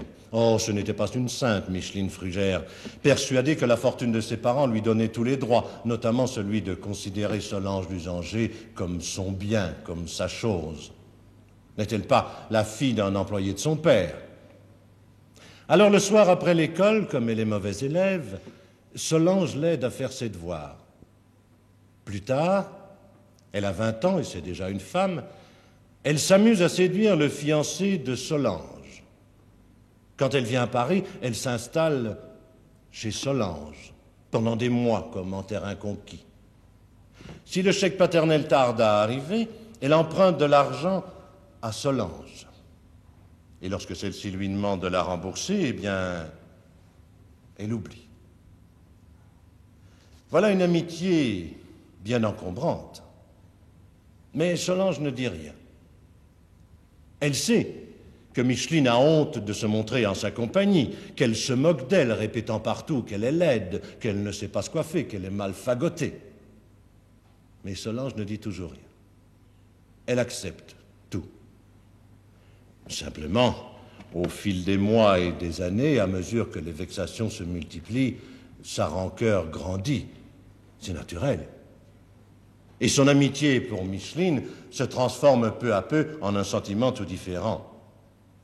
La haine, dit-on, naît facilement de l'amour, de l'amitié aussi. Et Solange se met à haïr Micheline Frugère, mais toujours sans rien dire, sans le montrer. Et puis arrive ce mois de décembre 1971. Solange aime un homme, elle s'en croit aimée, elle forme des projets d'avenir, songe au mariage, et brusquement c'est le coup de tonnerre. Elle découvre que celui-là aussi, Micheline le lui a volé. Elle attend un enfant de lui. Il va l'épouser. Cette fois, c'en est trop. Sa haine explose et fait place à la vengeance. Cette vengeance, hélas, nous savons quelle forme elle a prise. Le meurtre de Micheline Frugère au soir du 3 décembre 1971. Comment se défend l'accusée face aux charges qui pèsent sur elle? Non, de la façon la plus simple. Elle nie tout, en bloc. Pour commencer, elle n'est pas allée à cette soirée. Qui le dit? Elle. Et elle seule. Les témoins, eux, affirment le contraire. Madame Vaudebarier, d'abord, à qui elle a emprunté une robe, précisément pour se rendre à cette soirée. Mais surtout Mademoiselle Bellefond. Mademoiselle Bellefond qui l'a vue, qui l'a reconnue, qui l'a identifiée formellement, malgré les efforts de la défense pour semer le doute dans son esprit et dans le vôtre. Cette histoire de robe marron glacée et la confusion qu'elle aurait pu commettre, eh bien non. Isabelle Bellefond maintient son témoignage. C'est bien la robe empruntée à Madame Vaudebarier qu'elle a remarquée. Elle a reconnu la ceinture dorée. Elle les a vus le 3 décembre chez Jean-Robert Paquier. Que nous dit-on encore? Micheline s'est suicidée. Rien d'étonnant à cela. Elle avait souvent menacé de le faire. Elle montrait les médicaments, un véritable poison qui était dans son sac, disant et répétant partout qu'un jour elle les avalerait. Elle le disait. Mais elle ne le faisait pas. C'était une attitude, une façon, on vous l'a dit, de se rendre intéressante. une sorte de jeu qu'elle poussait le plus loin possible. Elle était allée, en avril 1971, jusqu'à un simulacre de suicide. Oh, ce n'était pas dangereux. Des amis allaient arriver, elle le savait. Pourquoi, brusquement ce soir-là, aurait-elle mis sa menace à exécution et se serait-elle donné la mort? Parce qu'elle était enceinte? Certainement pas. L'accusée nous l'a dit elle-même, si le matin elle semblait désemparée, l'après-midi elle avait retrouvé son attitude de tous les jours. Parce que Philippe Castet voulait l'épouser? Allons donc. On ne se tue pas parce qu'un homme vous demande un mariage. Et on ne se tue pas non plus parce qu'un ami vous dit qu'on n'est pas faite pour élever un bébé, ni pour tricoter en attendant le retour de son mari. Non, Micheline Frugère n'avait aucune raison de se suicider. Qui alors a fait dissoudre les comprimés de trimépranol dans un verre d'alcool? Mais nous le savons. La victime l'a répété je ne sais combien de fois pendant la soirée. Elle sera folle de jalousie. Elle voudra me tuer. Elle est capable de m'assassiner. Et ce nom qui revient constamment sur ses lèvres, Solange, Solange qui, une fois déjà, ne l'oublions pas, a tenté de la tuer en avril 1968 à Douai, et dans les mêmes circonstances, alors que Micheline venait de lui arracher l'homme qu'elle aimait. Non, Solange Lusanger n'en était pas à son coup d'essai quand elle a tué Micheline Frugère le 3 décembre 1971, car elle l'a tué. Elle a tué 2 fois, et la mère, et l'enfant. Micheline était enceinte. Nous avons tendance à l'oublier. Est-ce un crime passionnel? Un de ces crimes commis à chaud par une femme qui découvre qu'elle est trompée et qui abat sa rivale sous l'effet d'une émotion intense, d'une fureur aveugle qui n'arrive pas à se contrôler? Pas du tout. Il y a dans le crime de cette femme quelque chose de froid, de méthodique, de calculé qui fait peur. À 19h30, le 3 décembre, Micheline Frugère lui téléphone, sur le conseil de Philippe Castet, pour lui annoncer que celui-ci est le père de son enfant. Car c'est bien à ce moment-là qu'elle le lui a dit. Rappelez-vous le témoignage de Madame Vaude-Barrier. Quand l'accusée vient chez elle pour emprunter une robe, elle est très énervée, comme si elle venait d'apprendre une mauvaise nouvelle. Elle n'avait pas du tout l'air de quelqu'un qui se réjouit d'aller à une soirée.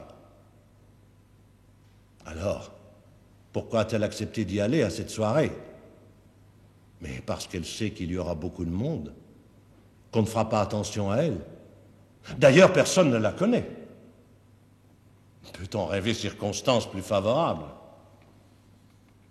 Et c'est là qu'apparaît toute l'horreur du geste. À 7h30, Solange Lusanger décide de tuer. Mais ce n'est qu'à 11h30 qu'elle accomplira son crime. 4 heures plus tard. C'est long, 4 heures. Très long. On a le temps de réfléchir, de laisser sa colère s'apaiser, de renoncer. Solange Lusanger ne renonce pas. À l'heure prévue, elle tue, froidement, calmement. Et le lendemain matin, quand elle remet la robe à Madame Vaude-Barrier, que celle-ci lui demande si elle a passé une bonne soirée, elle répond paisiblement « Très bonne, merci ». Et elle est sincère. La soirée a été excellente. Non seulement elle s'est vengée, définitivement vengée, mais elle a aussi récupéré l'argent que lui devait la malheureuse Micheline Frugère. Ces billets neufs dont les numéros se suivent et dont elle prétend contre toute logique qu'ils représentent des économies amassées au fil des mois, c'est évidemment un mensonge. Cet argent ne peut être que celui de Micheline Frugère, récupéré à sa banque quelques heures avant sa mort. Aucun de vous n'en doute. Elle s'en rend compte. Alors, avec un sens théâtral auquel je rends hommage, elle avoue. Elle avoue ce que tout le monde sait. Mais peu lui importe. Elle espère que vous prendrez cet aveu pour la preuve de sa bonne foi, de sa sincérité et, pourquoi pas, de son innocence. Ce vol, en réalité, nous savons où et quand elle l'a commis. Chez Jean-Robert Paquier, en même temps que le crime. Mais cela, évidemment, elle ne peut pas l'avouer. Alors, que dit-elle? Qu'elle a pris l'argent le lendemain matin, en attendant l'arrivée de police secours que le concierge était allé alerter. Comment? Voilà une jeune femme qui, si l'on veut bien l'en croire, vient de découvrir le cadavre de sa meilleure amie. On pourrait s'attendre à la voir effondrée en larmes. On pourrait croire qu'elle va rester auprès du corps, le veiller. Pas du tout. Elle profite de ce que le concierge l'a laissée seule pour fouiller l'appartement. Elle trouve le sac de son ami, l'ouvre, s'empare du portefeuille et dérobe l'argent qui s'y trouve. Mais c'est monstrueux. C'est monstrueux, et cela nous montre enfin la vraie nature de cette femme, car cet acte ignoble, n'en doutez pas, elle n'aurait pas hésité à l'accomplir. C'est elle qui nous l'a dit. Voilà, monsieur, la femme que vous jugez aujourd'hui. Une meurtrière. Les débats l'ont amplement prouvé, et ces dénégations ne pèseront pas lourd en face du témoignage de mademoiselle Belfond, dont nous n'avons aucune raison de mettre la parole en doute. Quant à la préméditation, je crois vous l'avoir montré. Elle ressort également de tous les témoignages que nous avons entendus. Quel sera votre arrêt? La loi est claire. Tout coupable d'assassinat, dit le Code pénal, sera puni de mort. Tout au plus pourrez-vous, eu égard aux multiples brimades et vexations que la victime lui avait fait subir pendant de nombreuses années, être enclin à une relative, très relative indulgence. Je pense que si vous prononcez contre elle une peine de 15 années de réclusion criminelle, vous aurez rendu une bonne justice. Maître, vous avez la parole.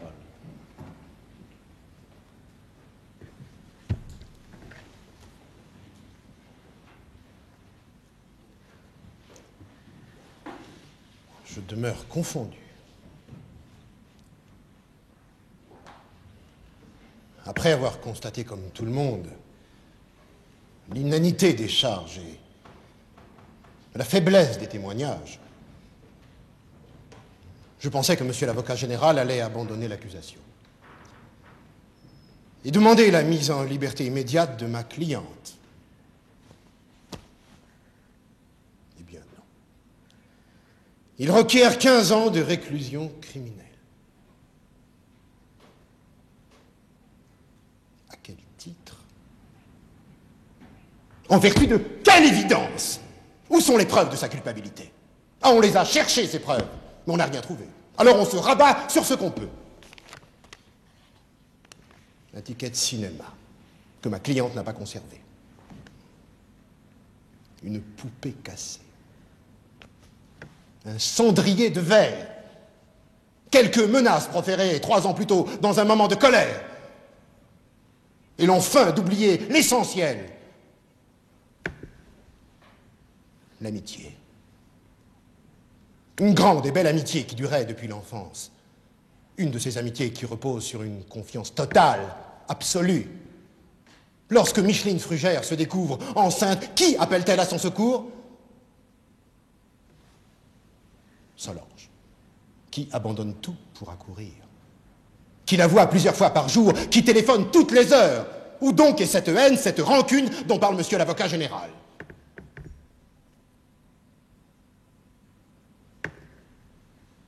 Micheline Frugère disait quelquefois de ma cliente qu'elle n'est pas belle, qu'elle n'est pas coquette. Elle le sait, et elle ne s'en offusque pas. La nature n'a pas été très généreuse envers elle, enfin tout au moins pas sur ce plan. Mais elle lui a donné des compensations, une très grande intelligence, une force de caractère peu commune, et surtout, oui, surtout d'inépuisables réserves d'amitié, d'affection, dont a longtemps profité Micheline Frugère durant sa trop courte vie. Alors, faute de mieux, on vous dit qu'elle est violente, et on donne pour preuve l'affaire Montgérin. Un cendrier, lancé dans un moment de colère, parfaitement justifié, monsieur l'avocat général. Oui, parfaitement justifié. Micheline Frugère, qui était d'ailleurs la principale intéressée, n'a donné à l'incident que la valeur qu'il méritait, c'est-à-dire aucune, la preuve.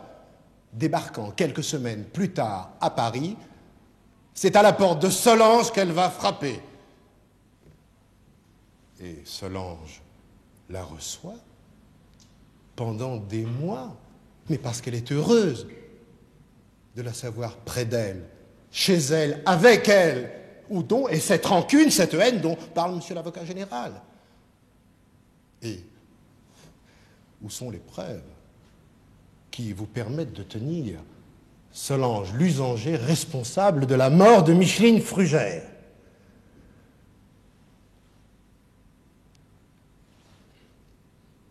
Des responsables, il y en a. Vous les avez vus tout à l'heure, à cette barre. Cette mère en larmes. Ce père qui, 1 an après, ne comprend toujours pas. Ce sont eux les responsables. Ce sont eux les coupables. Ce sont eux qui ont abandonné leur fille, qui l'ont laissée partir à la dérive. Savez-vous combien de fois ils sont venus la voir quand elle habitait Paris?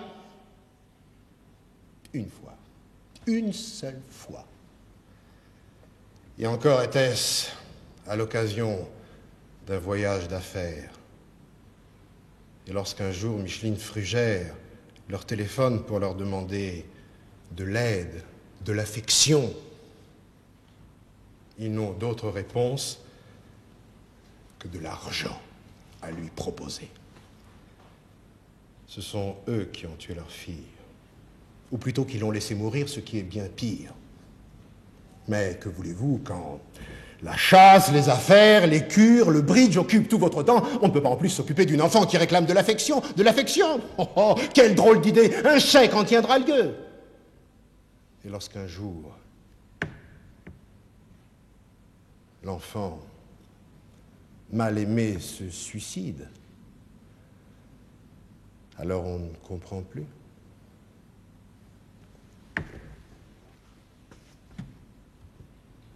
Elle comprend.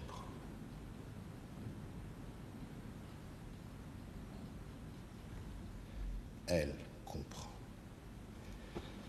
Elle, qui a tout fait pour soutenir l'ami qu'elle voyait sombrer peu à peu.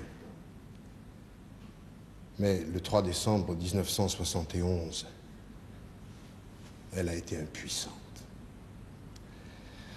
Ah, si elle avait été à cette soirée, peut-être aurait-elle pu empêcher le geste de Micheline. Mais elle n'y est pas allée, mesdames et messieurs les jurés. Elle vous l'a dit pourquoi. Elle ne connaissait personne. Elle avait peur de s'ennuyer. Alors elle est allée au cinéma et a préféré se promener avant d'aller se coucher. Et cette nuit-là, Micheline est morte parce que son amie, sa seule amie, n'était pas auprès d'elle.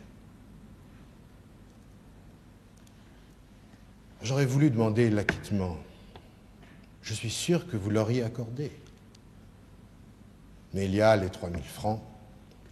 Et comme vous l'avez dit très justement, Monsieur le Président, nul n'a le droit de se faire justice soi-même. Peu importe de savoir si l'immense douleur dans laquelle l'avait plongé la découverte du cadavre de son ami l'empêchait de mesurer la gravité de son geste. Pour ce geste, elle doit être punie. Mais cette punition, ne pensez-vous pas qu'elle l'a déjà subie depuis 1 an et demi qu'elle est en prison? 500 jours et 500 nuits. N'est-ce pas payer bien cher un geste commis dans un moment d'égarement? C'est pourquoi, mesdames et messieurs les jurés, vous prononcerez une peine légère, de principe. Une peine qui sera largement couverte par ces longs mois de détention provisoire. Et vous ferez en sorte que ce soir, cette jeune fille retrouve une liberté qu'elle a si chèrement payée.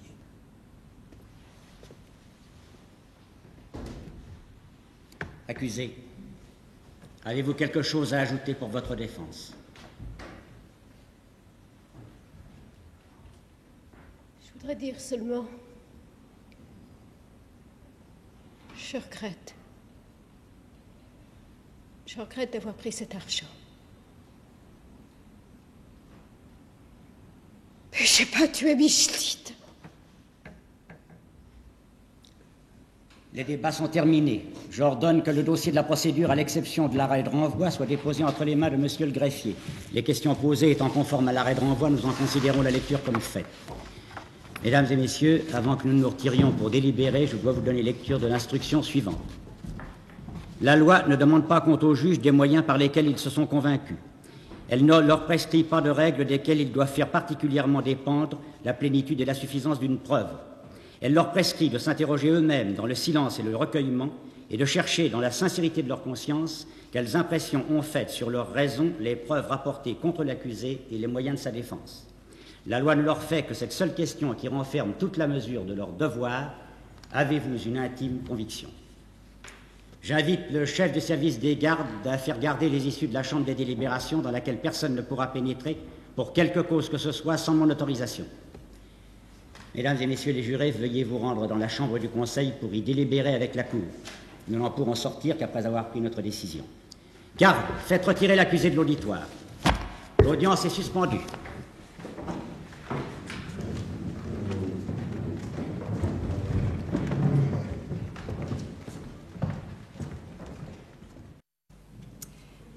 Mesdames et messieurs les jurés, nous sommes donc réunis pour décider ensemble du sort de Solange Lusanger.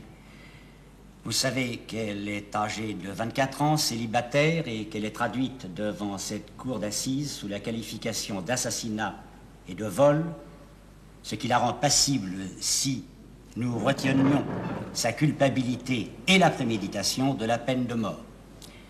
Si nous lui accordons le bénéfice des circonstances atténuantes, nous pouvons descendre dans l'échelle des peines jusqu'à 3 années d'emprisonnement, et même lui accorder le sursis, puisqu'elle n'a pas été condamnée antérieurement. Je dois vous rappeler encore ceci. Pour que l'accusé soit déclaré coupable, il faut que 8 au moins d'entre nous sur 12 répondent oui aux questions qui seront posées sur la culpabilité. Si cette majorité de 8 voix sur 12 n'est pas atteinte, l'accusé est acquitté. Les votes sont secrets, les magistrats n'ont pas de voix prépondérante et les bulletins seront brûlés dans la cheminée avant que nous ne quittions la salle. Voici en bref les questions auxquelles vous aurez à répondre. Il est reproché à Solange Lusanger à la fois un homicide volontaire sur la personne de Micheline Frugère et un vol de numéraire au préjudice de la même personne. Voulez-vous que nous examinions d'abord si nous estimons, à la lueur des débats, Solange Lusanger coupable d'avoir commis un meurtre sur la personne de Micheline Frugère, hein? Monsieur le premier juré. À mon avis, il y a un doute et on ne peut pas la juger coupable. C'est mon opinion personnelle. Merci, monsieur le premier juré. Madame? On a dit qu'elle n'avait aucun motif de suicide. Je ne suis pas d'accord parce que, évidemment, Philippe Gastet voulait l'épouser, mais on a plutôt l'impression qu'il faisait ça par devoir que par amour. Bien sûr, il nous l'a dit d'ailleurs. Oui. Monsieur? On n'a pas pu être absolument certain qu'elle ait été à cette soirée. On n'est pas absolument certain qu'elle ait pu faire dissoudre des médicaments dans une ambiance assez vaste, puisque je crois qu'il y avait 47 personnes. On n'est pas certain non plus que Micheline Frugère, qui était une comédienne du suicide, ait réalisé son suicide. Monsieur? Il est très difficile d'avoir une opinion, bien sûr, mais c'était quand même... Elle avait beaucoup de caractère, elle est très très intelligente, beaucoup de caractère. Et alors, je sais pas, c'est très difficile d'avoir une opinion. Eh bien, espérons que vous allez vous en faire une avec nous. Monsieur? Il y a évidemment autant de raisons de la soupçonner du meurtre et autant de raisons de considérer qu'elle n'est pas coupable. Et d'autre part, je suis d'avis de l'avocat et de madame et de monsieur, l'état d'abandon moral où cette jeune fille a été laissée peut laisser supposer que elle ait été désorientée par cette grossesse qu'elle ne souhaitait pas, par le fait qu'elle allait peut-être contracter un mariage qui n'était pas un mariage d'amour, mais un mariage forcé. Tout ceci, et le fait aussi qu'elle ait consulté un psychiatre, les débats nous l'ont dit, à l'insu de ses parents, pendant 2 ans. Tout ceci peuvent très nettement laisser supposer, laisser penser qu'elle a pu se suicider. Ce n'est pas certain, mais le doute subsiste. Ben, les présomptions me paraissent bien légères et je crois que l'enquête n'a pas été tellement poussée. Alors, ça donne un énorme doute. Oui, mais ça, je comprends.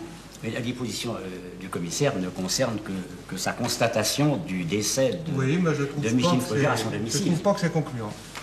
Très bien. Moi, je trouve qu'il n'y a pas du tout de preuves vraiment accablantes. Il y a un point aussi qui me semble un peu obscur. Elle nous a dit que c'était prémédité parce qu'elle voulait aller, elle avait dit oui pour aller à la soirée de ses amis. Et puis finalement qu'elle n'y était pas allée parce que déjà elle pensait à se venger. Or, ça ne me paraît pas évident qu'une personne ne puisse pas aller au cinéma seule et se promener après, même quand il fait moins 2 degrés de température. On a vu des hivers rigoureux, on va quand même faire nos courses, donc je ne pense pas que ce soit un élément contre elle. On voit une fille résolue dans le travail professionnel, intelligente, mais qui est timide, disons, a un sentiment d'infériorité dans la vie personnelle. Son seul point de réussite, d'une certaine manière, dans sa vie personnelle, c'est l'ascendance et l'autorité qu'elle a sur son amie, Micheline. Or, son intérêt psychologique propre, à mon avis, était beaucoup plus de continuer à être la grande sœur de Micheline, dont elle avait déjà tout supporté, plutôt qu'à briser tout ce plan de vie qu'elle avait fait, cette ambition qu'elle avait, par un meurtre dont les preuves tangibles semblent extrêmement réduites. J'étais un petit peu étonné que M. l'avocat général ne souligne pas 2 points qui me paraissent importants dans son réquisitoire. Le premier, c'est qu'il y avait non pas 1, mais 2 témoins qui ont formellement reconnu Solange Lusanger à cette soirée. Il y a Mademoiselle Belfond, qui l'ont vu. Et puis aussi la jeune Mademoiselle Paquier qui s'est rétractée à l'audience, qui est revenue sur ses déclarations, qui était impressionnée, nous l'avons tous vue, elle était très émue, et on peut la comprendre. Il n'empêche qu'à l'instruction, et à plusieurs reprises, elle a reconnu Solange Lusanger de la façon la plus formelle. C'est-à-dire qu'il y avait donc 2 témoins qui l'avaient reconnue au cours de l'instruction. Je crois qu'on a fait le point d'au moins un élément là, peut-être. C'est que Solange Lusanger était bien à la soirée. Elle y a bien été. Elle y a bien été. Mais quelle preuve vous avez de ça? Personne n'a aucune preuve, bien sûr, mais personnellement, je pense qu'elle était à cette soirée. Moi, je la crois coupable, car vous avez entendu, au cours des débats, qu'elle devait aller chercher une robe, et Madame Vaudebarier a précisé que elle sentait dans la personne de Solange un trouble, une inquiétude, ce qui laissait supposer qu'elle avait appris quelque chose. Or, si elle ne voulait plus à ce moment-là aller à cette réunion, elle n'avait plus besoin de prendre cette robe. Elle a eu l'intention de tuer et elle a volé, car elle voulait à tout prix supprimer l'emprise que Micheline Frugère avait sur elle, qui était un obstacle permanent. Il ne faut pas l'oublier que elle lui a pris son premier fiancé, elle lui a pris le deuxième fiancé. Il y a indiscutablement pour cette femme, pour cette jeune femme, une frustration permanente dont l'origine, dont la cause est Solange. Non, il y a une autre description possible de la préparation à cette soirée. Solange n'est pas une mondaine, visiblement. C'est quelqu'un qui travaille, qui passe sa vie à travailler, etc. Elle est invitée par Micheline à cette soirée. Elle s'en fait une joie. Elle décide de faire des frais, de prendre une robe, de se préparer, etc. Et à ce moment-là, elle se trouve dans un état d'inquiétude, d'angoisse, d'énervement extrême que peut avoir une fille peu accoutumée à des sorties. Mais comme elle sait... C'est pas valable, ça. C'est tout à fait possible. C'est tout. Écoutez, c'est une expérience courante pour une fille qui s'est préparée à un plaisir, qui croit ne pas être à la hauteur et qui préfère s'en priver que d'y aller. Écoutez, vous permettez que je parle en tant que femme. Dans la mesure où une fille qui n'a pas été chez le coiffeur, par exemple, et qui préfère manquer un rendez-vous avec quelqu'un, plutôt que d'y aller décoiffer. Ça se voit, c'est possible, et particulièrement pour elle. Mais elle s'est promise un plaisir malgré tout, et elle se l'octroie, elle va au cinéma. Je peux très bien admettre que, connaissant très bien son ami, elle est voulu, puisqu'au téléphone, elle ne lui a pas dit qui était le père ou le futur père, savoir qui était ce père et aller vraiment à la soirée pour voir pour discuter avec son ami. Pourquoi, quand on lui a demandé si elle avait passé une bonne soirée, elle savait déjà que son amie était morte, il a dit oui, très bonne. Par orgueil, peut-être. Pour moi, ma conviction est qu'elle a été à cette soirée. D'ailleurs, elle avait dit au départ qu'elle n'avait pas pris les 5 000 francs, les 3 000 francs. On avoue ça difficilement. À l'audience, mais bien sûr, elle l'a dit à l'audience. Il a fallu, c'est dans son tempérament, elle s'est trouvée acculée, elle s'est trouvée prise dans ce crime, elle s'est trouvée prise dans ce vol. Si vous admettez qu'elle se trouvait à cette réunion, à cette partie, il est indéniable qu'à partir de ce moment-là, sa culpabilité est de plus en plus en évidence, car on nous a dit que Micheline était saoule, donc elle était déjà dans un état second. Prendre des cachets, les diluer dans un verre, les absorber dans un état d'ébriété très avancé, et ne rien dire. Et ne rien dire, alors que c'est une fille qui se raconte très facilement et qui fait beaucoup de cinéma. À moins que ce soit une forme de vengeance. Elle était capable de se suicider et de charger son ami. À moins qu'elle essaie de récidiver le premier simulacre de suicide qu'elle avait fait, car si elle l'a fait devant tout le monde, il y avait peut-être des gens imaginaient qu'il y avait peut-être quelqu'un qui pouvait passer dans la pièce où elle était allongée au bon moment. J'ai l'impression que dans une certaine mesure, il fallait au contraire quelqu'un de bien réfléchi qui ait fait tous ces gestes et qui lui ait donné à boire sous un prétexte quelconque, même ne serait-ce que pour rétablir l'amitié. Je crois qu'au contraire, il y a préméditation. Et enfin, l'arme du crime lui a été donnée dans le sac de la victime. C'est pas elle qui a apporté les médicaments. Alors, prémédité, il aurait fallu qu'elle imagine que dans le sac, que la victime boirait, qu'ensuite de ça... Je réponds à votre question.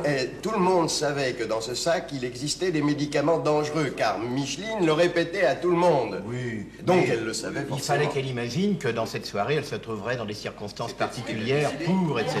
Ah, c'est peut-être ce qu'il a décidé. Alors, il n'y a pas forcément préméditation. Je peux admettre que après ce nombre d'années qu'elles ont vécu ensemble, qu'elles commencent à en avoir assez des brimades de la victime, Micheline. Mais que Micheline fait en dehors, d'ailleurs c'est même pas des brimades, c'est un peu des critiques ou des calomnies, elle dit qu'elle est laide en dehors de la présence de Solange, mais en vérité Solange exerce un énorme pouvoir sur Micheline. Bien, c'est peut-être la preuve, c'est qu'elle l'appelle au gâteau téléphone. qui l'intéresse. C'est peut-être le gâteau qui l'intéresse. Depuis qu'elle est toute petite, elle est pauvre, elle a toujours subi les parents et les... Précisément, alors quel plaisir il y a à dominer quelqu'un. Elle avait cette amie, elle la gardait, elle la conservait, cette amie. Et puis un jour, elle en a vraiment eu assez. Ou alors... Enfin, moi je suis à peu près persuadé maintenant que... Permettez-moi de vous rappeler que c'est plutôt Micheline qui conserve Solange que Solange qui se conserve Micheline. C'est toujours Micheline qui revient quand elle a des ennuis. Oui, c'est jamais Solange qui se précipite. Mais Micheline, elle revient parce que ses parents ne s'occupent pas d'elle, parce que ses parents lui donnent de l'argent, uniquement, lui envoient un chèque. Je dois reconnaître qu'effectivement, la responsabilité des parents est énorme dans ce drame affreux.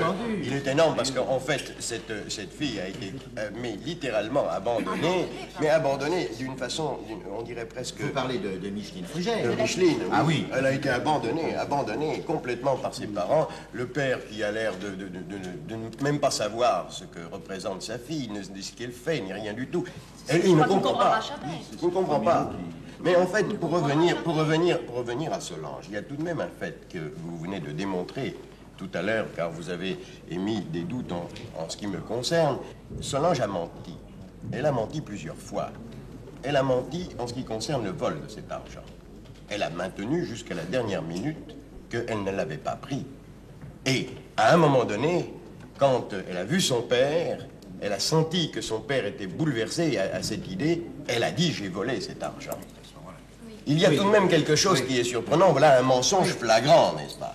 Or, pourquoi voudriez-vous qu'elle n'ait pas menti pour la robe? Pourquoi voudriez-vous qu'elle n'ait pas menti? Parce qu'elle elle pouvait aussi bien mentir pour tout le reste. Elle accepte qu'elle a menti. Enfin, du moins pour moi, elle a menti, elle a été à cette soirée. Elle a dit voler.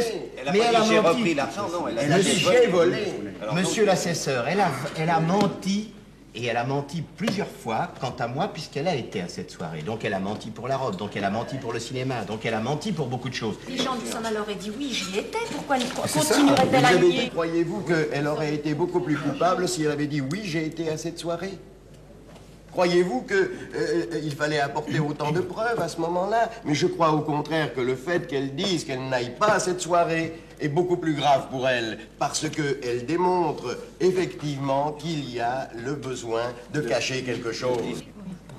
Moi, je dirais simplement un mot. Vous pensez qu'actuellement, à la suite des débats et de tout ce que vous venez d'entendre, puissions procéder au vote sur ce premier point. Si vous êtes d'accord, c'est Solange Usanger est-elle coupable d'avoir commis un homicide volontaire contre la personne de Micheline Frugère?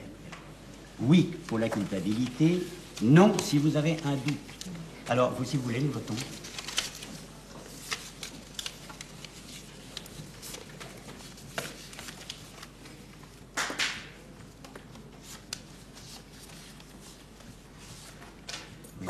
Monsieur le juré, voulez-vous prendre l'urne, mettre votre bulletin dedans, et puis le passer. Le passer comme ça. Voilà.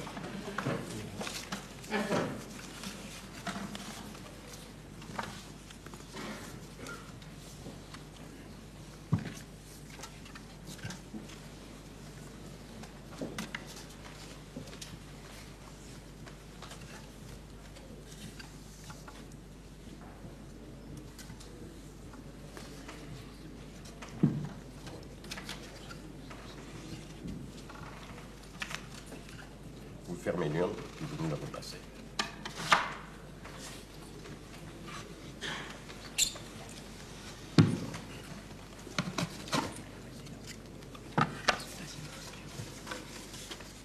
Il y a encore le micro, À mon frère.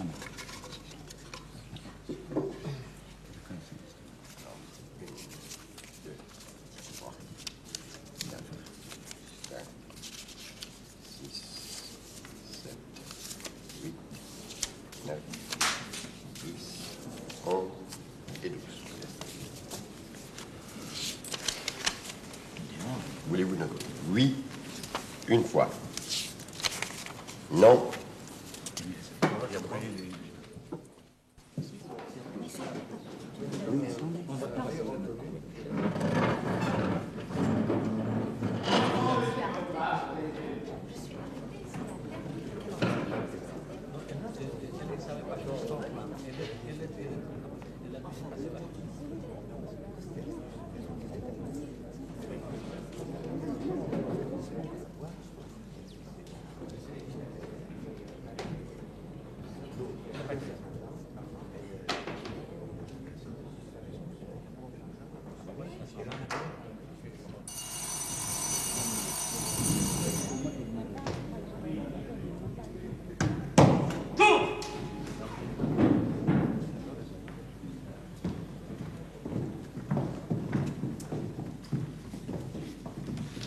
L'audience est reprise.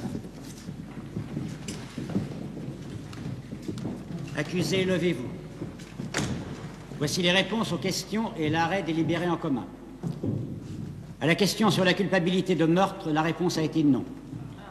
À la question sur la culpabilité de vol, la réponse a été oui à la majorité de 8 voix au moins. À la question sur les circonstances atténuantes, la réponse a été oui. Vu les articles 379, 401 et 463 du Code pénal, vu les articles 366, 749 et suivants du Code de procédure pénale, la Cour, après en avoir délibéré conformément à la loi, condamne l'usanger Solange Émilienne à la peine de 1 année d'emprisonnement et décide qu'il sera sursis à l'exécution de cette peine. La condamne aux dépens envers l'État fixe au minimum la contrainte par corps. Accusé, vous avez 5 jours francs pour vous pourvoir en cassation contre l'arrêt qui vient d'être rendu. Passé ce délai, vous n'y seriez plus recevable. Garde, emmenez la condamnée. L'audience criminelle est levée.